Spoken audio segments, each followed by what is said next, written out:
He's back in Baldwin County. The man investigators say travels the nation building relationships on lies. When I say somebody has 9 lives, he has 90 lives.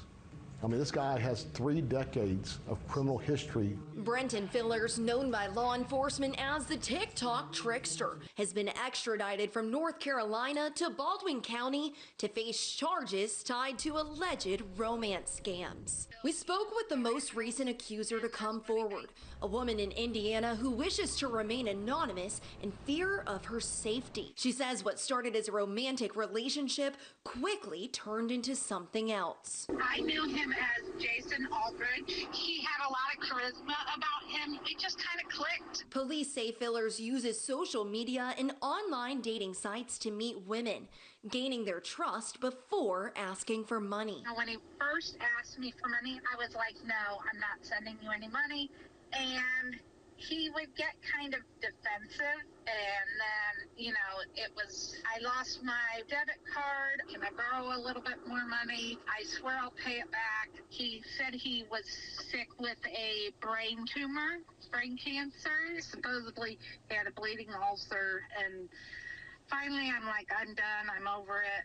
We can be friends, and that's when he showed up at my house. She says Fillers lived in her home for a couple of months before vanishing and leaving nothing behind. After that 10 months, it was about $33,000, I think. I added it up. That was my whole savings.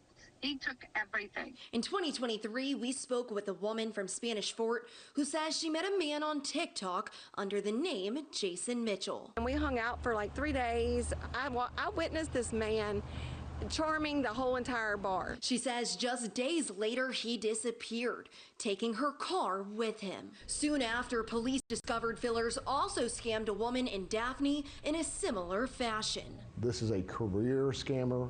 Yeah, we're not talking about violent crime, but we know there are dozens upon dozens of victims out there that have lost so much money. Fillers now sits in the Baldwin County Jail with a cash bond set at $25,000. I've talked to so many victims over these past 3 years that have been devastated by the things that he's done and ruined their lives and stolen their savings.